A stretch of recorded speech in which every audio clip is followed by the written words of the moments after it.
Hey everyone, welcome back to the channel. In today's video, I'm going to show you how to make a professional CV in Microsoft Word. It's really simple and easy.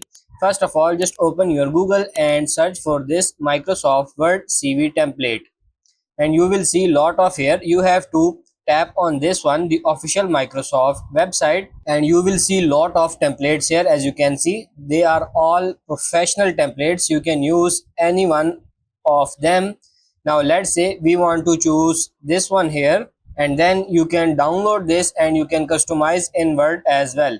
Let's say tap on this download here, and as you can see, it's download.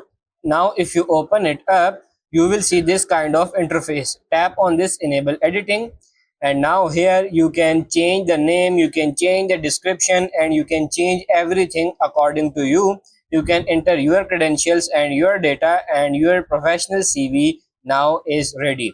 So that's pretty much it for this video. That's how to make professional CV in Microsoft Word. I hope this video was helpful. If it is, like it and subscribe to the channel. Thank you.